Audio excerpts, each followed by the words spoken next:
Hey everyone, ready for another deep dive?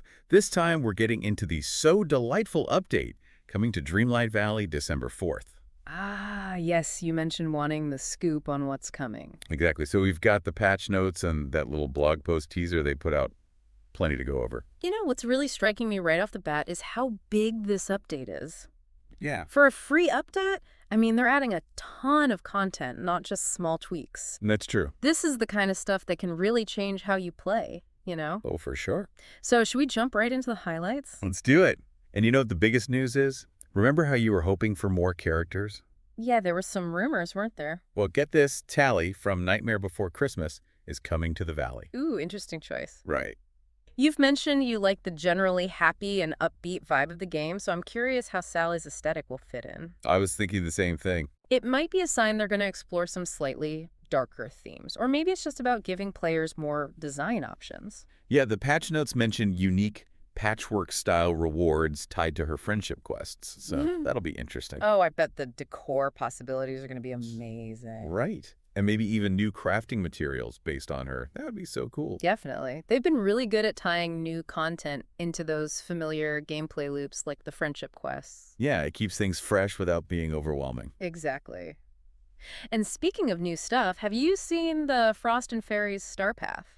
Of course. That's like my monthly ritual. Well, this one is going full-on winter whimsy, crystalline furniture, fairy-inspired clothes. Oh, I'm already picturing it in my valley. It's going to be gorgeous. I bet. And get this, they're doing bonus rewards for completing both the free and premium Star Path tracks this time. So even more customization options. I'm in. Definitely. Plus, you know what else is coming back?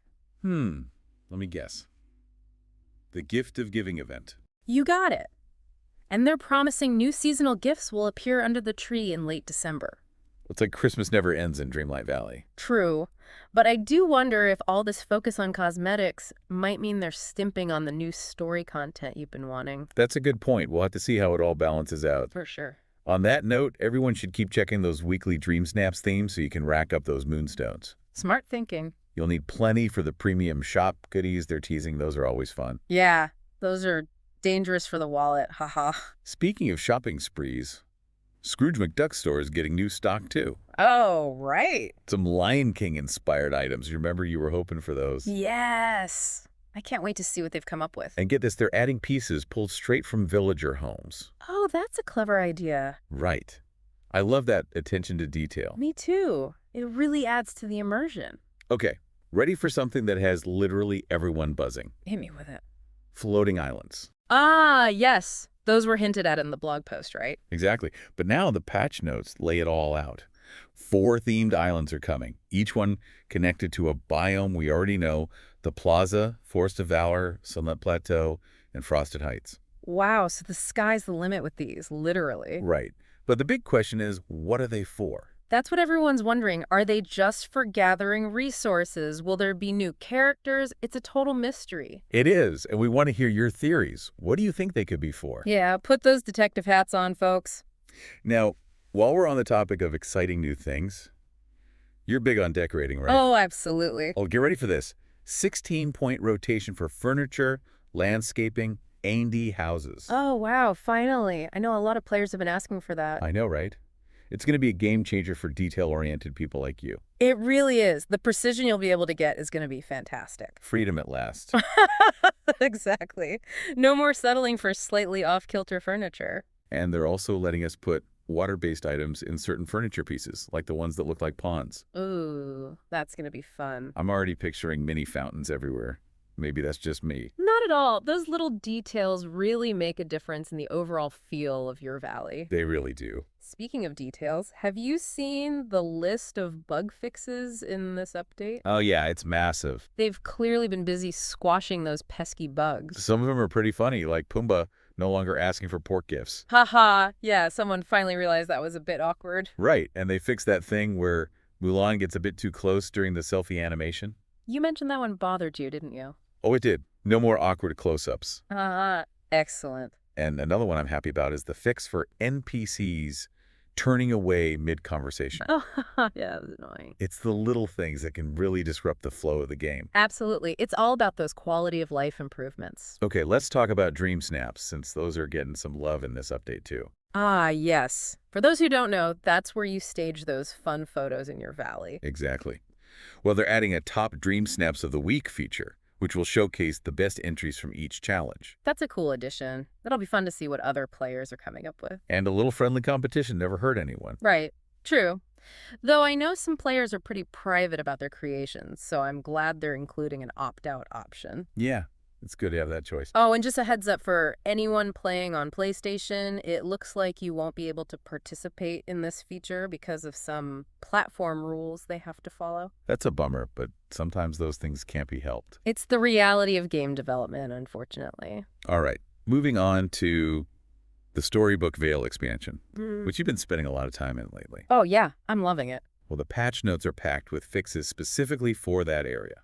That's encouraging to see. It shows they're really committed to supporting the expansions and making sure they integrate smoothly with the main game. Yeah, they're fixing a bunch of things, especially quest bugs that I know you've been frustrated with. Oh, tell me about it. Some of those were real head-scratchers. Sounds like smoother sailing for you from now on, though. I hope so. They're also preventing items from falling into those unreachable spots, which is a relief, and fixing that weird camera issue where it would get stuck in the environment. Those might seem like minor things, but they have a big impact on the overall experience. Oh, for sure. They can really break the immersion. Exactly. Plus, they're adding some missing hints to certain quests, which will be helpful, and cleaning up some of the visual effects when you're harvesting things. All good stuff. It's clear they've been paying attention to player feedback and making adjustments based on that. And that's what we like to see. Absolutely. Now, remember those mysterious floating islands we were talking about earlier? Oh, yeah, the big mystery. It's time to put on those detective hats again. We know there are 4 of them, each themed to match an existing biome. But what does that mean in terms of gameplay? That's the million-dollar question. Are they just resource havens overflowing with rare materials? Or maybe they're home to brand new characters we haven't met yet. Ooh, I like that idea. We'll have to wait and see, but the possibilities are definitely exciting. It really speaks to the potential this game has for expansion and evolution. And that's one of the things that makes it so captivating, wouldn't you say? Absolutely. There's always something new to discover and look forward to. Okay, and one last little detail before we move on. Did you notice they're adding Brazilian Portuguese localization with this update? Oh, I did see that. I'm curious if that might be a hint at wider language support down the line. I hope so. Yeah, The more accessible they can make this game, the better. I agree. It's a beautiful game that deserves to be enjoyed by as many people as possible. So, overall, what are your initial thoughts on the So Delightful update? Anything standing out to you in particular? I think it's a really promising mix of new content and refinements, though I know some players might be disappointed by the lack of new story content. Yeah, I was thinking the same thing. The floating islands are definitely the wild card here. They could be amazing, but we need more information. I'm with you on that one. The mystery is killing me. Haha, same here. But what about you? Anything you're particularly excited about? Oh, definitely Sally joining the Valley. I think she'll bring a really unique energy and aesthetic to the game. I can see that. Plus, more customization options are always welcome, and those bug fixes are going to make a big difference in the overall experience. Agreed. I think this update has the potential to be really special. Me too.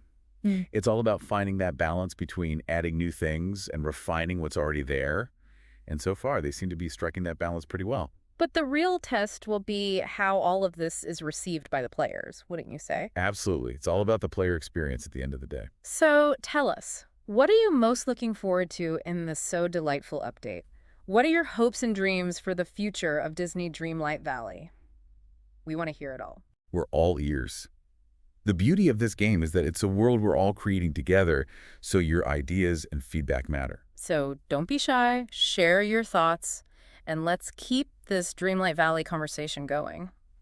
You know, it's going to be interesting to see how the community reacts to Sally being added to the game. Yeah, you think so? I mean, she's a well-loved character, for sure, but her style is definitely a little different from what we've seen so far in Dreamlight Valley. Yeah, that's true. It's a little bit of a gamble, I think, Oh, interesting. but I think it could really pay off, you know? I'm optimistic about it. Eh. Remember how unsure you were about Scar joining the Valley? Oh, yeah, I was not sold on that one at first. And now he's one of your favorites. He is. I have to admit, I was pleasantly surprised by how well they integrated him into the world.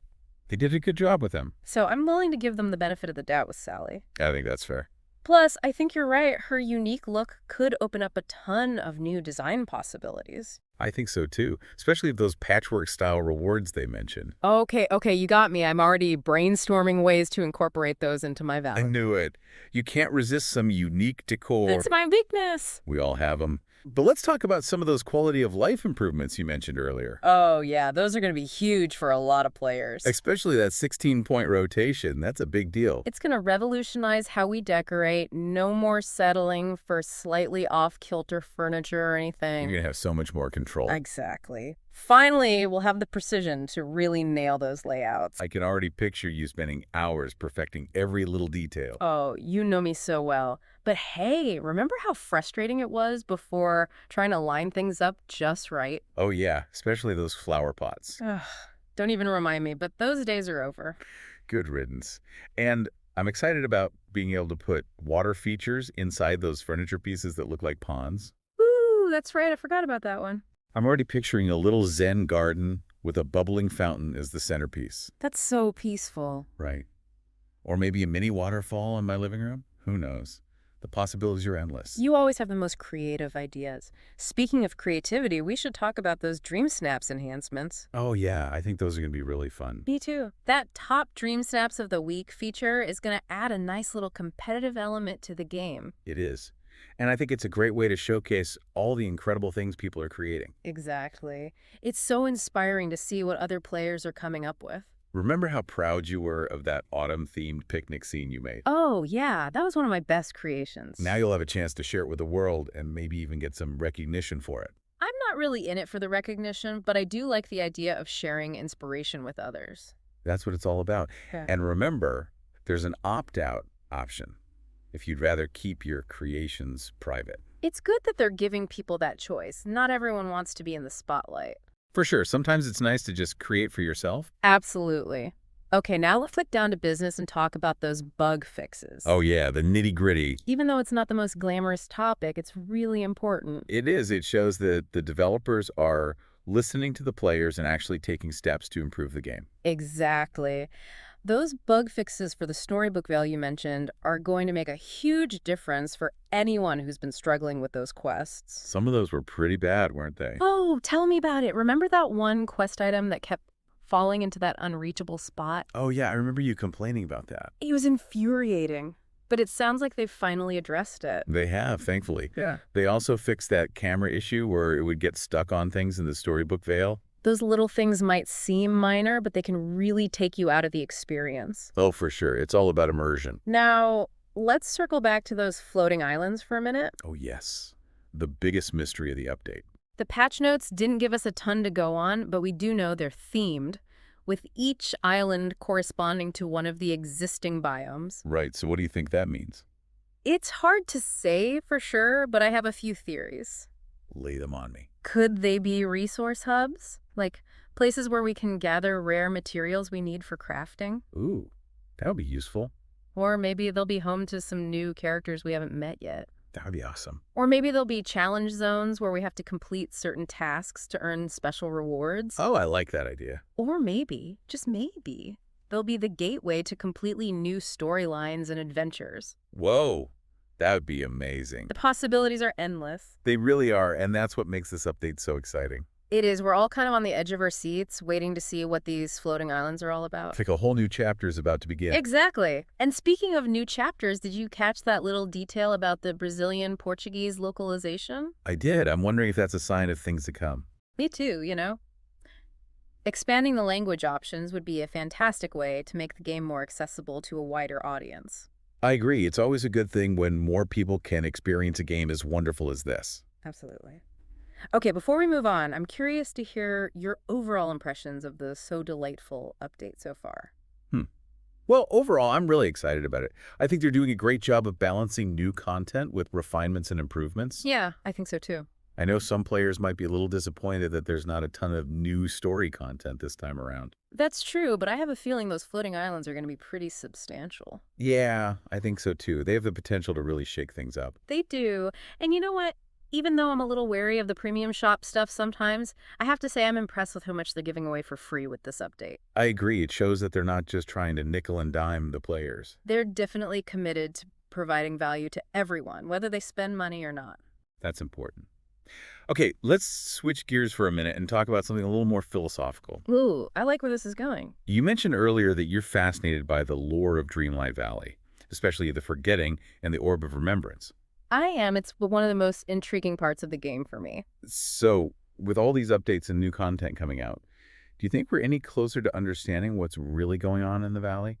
It's hard to say for sure. The developers have been dropping hints here and there. Right, those little breadcrumbs. Exactly. But the overall narrative is still very much a mystery. True. But those floating islands, I have a hunch they might hold some answers. Why do you say that? Well, think about it.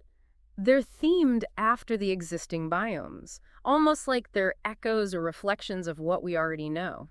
Ooh, interesting. Maybe they represent fragments of the valley's past or even alternate realities. Who knows? That's getting into some deep lore territory. I like it. And remember those visions we saw through the Orb of Remembrance? Oh, yeah, those were cryptic. What if the floating islands are somehow connected to those visions? Maybe they represent different paths or choices? That's a fascinating idea. It would definitely add a whole new layer of complexity to the story. And it would give the developers a way to introduce new content and storylines that feels connected and meaningful. Exactly. Imagine if each floating island represented a different chapter in the overall narrative of the valley. Ooh, I love that. Each with its own unique challenges and rewards, and maybe even new characters who can shed some light on the mysteries of the forgetting. The possibilities are endless. They really are. Okay, last question before we move on. Who are you hoping to see join the Valley in the future? Oh, that's a tough one. There are so many possibilities. Okay, I'd love to see Moana sail in and teach us about wayfinding. Oh yeah, she would fit right in. Or how about Elsa and Anna from Frozen, bringing their icy magic to the world? That would be awesome. Those are some great choices. What about you? I'm holding out hope for Hercules and Megara. I think they'd be a fun addition. Oh, yes. And maybe we could finally get some villains to interact with. Ooh, that's right. Imagine Maleficent casting a spell over the valley, or Cruella de Vil trying to steal all the cute critters. That would definitely shake things up. It would. And I think it would add a whole new dimension to the gameplay. For sure. It's fun to have a little bit of conflict and tension, even in a world as cheerful as Dreamlight Valley. It keeps things interesting. Yeah. But even with all the amazing content they've already added, there's still so much potential for this game to grow and evolve. I agree, and that's one of the things that makes it so special. It's a testament to the power of imagination, both on the part of the developers and the players. It is. It's a world that we get to be a part of and help shape. Speaking of shaping the world, let's talk about the Dream Snaps feature for a moment. Oh yeah, that's become really popular lately. It has, and I think it's because it taps into a very basic human desire to express ourselves creatively. I think you're right. And it allows us to do that in a really fun and engaging way, using the world of Dreamlight Valley as our canvas. It's like we're all virtual photographers capturing the beauty and magic of this world. And now, with the Top Dream Snaps of the Week feature, we have a platform to share our creations and inspire each other. It's a great way to foster a sense of community and celebrate the creativity of the players. And with all the new winter-themed furniture and clothing from the Frost and Fairies Star Path, people are going to have even more tools to work with. Oh, I can't wait to see what they come up with. Okay, let's address the elephant in the room for a minute. Dreamlight Valley is a free-to-play game with optional in-app purchases. Ah, yes, the monetization model, always a hot topic. It is. So what are your thoughts on this approach? It's a complex issue, for sure. It is. On the one hand, I really appreciate that it makes the game accessible to a wider audience. Right, not everyone can afford to pay for games up front. Exactly. And this way, anyone can experience the magic of Dreamlight Valley without having to spend any money. And they're constantly releasing substantial free updates, like this so delightful update we've been talking about. Which shows that they're committed to providing value to all players, regardless of their spending habits. But on the other hand, there's always a potential for these microtransactions to become predatory, you know? Oh, absolutely. It's a slippery slope. It is, and it's easy for players to get caught up in the cycle of spending money, to unlock things or progress faster. Especially in games that are marketed towards children. That's something I'm always concerned about. I think it's important for parents to be aware of these microtransactions and have conversations with their kids about responsible spending. I agree, and I think it's up to game developers to be ethical and transparent about their monetization practices. Agreed. It's all about finding that balance between creating a sustainable business model and making sure the game remains fair and enjoyable for everyone. Exactly. Okay, let's switch gears again and talk about the narrative direction of Dreamlight Valley. Ooh. We've already seen glimpses of a deeper story with the forgetting and the orb of remembrance. And I have a feeling those floating islands are going to play a significant role in all of that. I think so too. They're shrouded in mystery, and their connection to the existing biomes suggests that they hold some secrets about the history of the valley. Right. And remember those cryptic visions we saw through the Orb of Remembrance? Oh, yeah, those were wild. What if the floating islands are the key to understanding those visions? I wouldn't be surprised. Maybe they represent different points in time or even alternate timelines. Ooh, that's a cool idea. It would add a whole new layer of depth to the narrative. It would. And it would give the developers a way to introduce new content and storylines that feels organic and connected. Imagine if each floating island represents a different chapter in the story of the valley, each with its own unique characters, challenges, and rewards. That would be amazing. It would be like unlocking different pieces of a puzzle. Exactly. Okay, before we wrap up this section, I want to ask you, what are your wildest hopes and dreams for the future of Dreamlight Valley? Ooh, good question. No limits. No limits. Let your imagination run wild. Okay, hear me out. What if they introduced a mode where we could create our own custom biomes? Whoa, that's an amazing idea. Right. We could choose the terrain, the plants, the characters who live there. Yeah. It would be like a whole new level of creative freedom within the game. I love that. You could design your own little corner of the valley and invite your friends to visit. Exactly. What about you? Any crazy ideas brewing? Okay. Okay, how about this? What if they added a system where we could craft our own magical items and spells? Ooh, tell me more. We could combine different ingredients and elements to create potions, enchantments, even new abilities for our characters. Okay, that's officially blown my mind. Right. We could become master alchemists, brewing up potions to heal the valley, or powerful sorcerers, wielding magic to protect our friends and defeat the forces of darkness. I'm getting goosebumps just thinking about it. It would be amazing. It would. And it just goes to show that even with all the incredible content they've already added, there's still so much potential for Dreamlight Valley to grow and evolve. It really is a magical game, and I can't wait to see what the future holds. Me neither. It's exciting to be along for the ride. It is. Okay, dear listener, we've covered a lot of ground in this episode so far. We have. We've discussed everything from Sally's arrival and the floating islands to bug fixes, narrative theories, and our wildest hopes and dreams for the future of the game. So, we want to hear from you. What are your key takeaways? What are you most excited about? What questions or concerns do you still have? We're all ears. The beauty of this game is that it's a world we're all creating together, so your ideas and feedback are important to us. So don't be shy, share your thoughts, and let's keep this Dreamlight Valley conversation going. It really is a special game, you know. It is. And speaking of special, remember how you were saying you hoped they'd lean into the seasonal events more? Oh, yeah. This Frost and Fairies Star Path, it seems like they're going all out with the winter theme this time. It does, doesn't it? What do you think? I think this could be the most elaborate star path we've seen so far, honestly. Yeah. I think based on what they've shown, you're going to love the aesthetic. I'm excited to see it. It's very elegant, very magical. Ooh, I like that. And you know what I'm curious about? Hmm. If they'll tie any of the Star Path rewards into Sally's arrival somehow. Ooh, that would be cool. Like maybe some spooky but stylish items, you know, to bridge the two themes. That would be awesome. 2 for the price of 1. Exactly.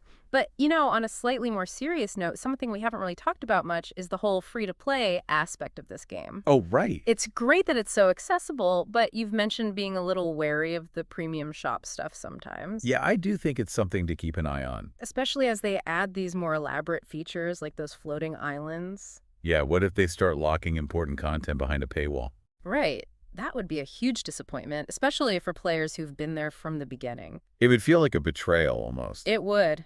And it's a tough spot for the developers, right? They have to make money somehow. They do. But they don't want to alienate their players. It's a balancing act for sure. I think they've done a decent job so far of being upfront about what's included in the free updates versus what's in the premium shop. Yeah, they have. And the fact that they're adding significant free content like Sally and the Floating Islands is encouraging. It is. It shows they're not just trying to nickel and dime us. Exactly. But it's still something to be mindful of, especially with this Frost and Fairies star path coming up. Oh, yeah, I could see that. Those winter-themed items are going to be so tempting. It's easy to get swept up in the excitement. That is, got to keep that self-control in check. It's all about setting boundaries, right? Right, like, do we need that shimmering ice sculpture? Or can we be content with the free rewards and the satisfaction of earning them through gameplay? It's a good question to ask yourself. It is. But hey, if a few moonstones here and there bring you joy, who am I to judge? Exactly. Treat yourself. Okay, Right. let's switch gears one last time and talk about something a bit more philosophical. Ooh, I like it. You mentioned being really intrigued by the lore of the valley, especially the whole mystery surrounding the forgetting and that orb of remembrance. I am. I'm always looking for clues and trying to piece things together. So with all these updates and new content, do you think we're any closer to understanding what's really going on? You know, it's hard to say. Yeah. The developers have been dropping little hints here and there, but the overall picture is still pretty murky. It's true. It's like they're giving us just enough to keep us hooked. Exactly. But those floating islands, though, What about them? I have a feeling they're going to be really important for unlocking some answers. Why do you think that? Well, they're themed after the existing biomes, right? Yeah. Almost like they're echoes or reflections of what we already know. Ooh, interesting. Maybe they represent different fragments of the valley's past, or even alternate realities. Whoa, that's a cool thought. It is, isn't it? And think about those visions we saw through the Orb of Remembrance. Those are so strange. What if the floating islands are connected to those visions somehow? Oh, I like that. Like maybe they represent different paths or choices? That would add a whole new layer to the story. It would. Imagine if each floating island is like a different chapter in the history of the valley, each with its own unique challenges and rewards. And maybe we'll meet new characters who can give us more information about the forgetting. It's exciting to think about all the possibilities. It really is. Okay, last question before we wrap up this whole deep dive. Hit me with it. What are your wildest hopes and dreams for the future of Dreamlight Valley? No limits. Let your imagination run wild. Okay. How about this? What if they introduced a mode where we could create our own custom biomes? Whoa, that's an amazing idea. Right, we could choose the terrain, the plants, the characters who live there. It would be like a whole new level of creative freedom within the game. I love that. You could design your own little corner of the valley and invite your friends over to hang out. Exactly. What about you? Any crazy ideas? Okay, hear me out. What if they added a system where we could craft our own magical items and spells? Ah, tell me more. Like we could combine different ingredients and elements to create potions, enchantments, even new abilities for our characters. That's incredible. I love it. Right. We could become master alchemists, brewing up potions to heal the valley, or powerful sorcerers, wielding magic to protect our friends and defeat the forces of darkness. I'm getting chills just thinking about it. Me too. It just goes to show that even with all the amazing content they've already added, there's still so much potential for Dreamlight Valley to grow and evolve. It really does feel like the possibilities are endless. And that's what makes it so magical. Exactly. It's a world that's constantly evolving, full of surprises, and fueled by imagination. And it's a world that we get to be a part of and help shape. That's the best part. So, to everyone listening out there, we want to leave you with this. Never stop dreaming, never stop exploring, and never stop believing in the magic of Dreamlight Valley. Because in this world, anything is possible. We'll see you in the valley.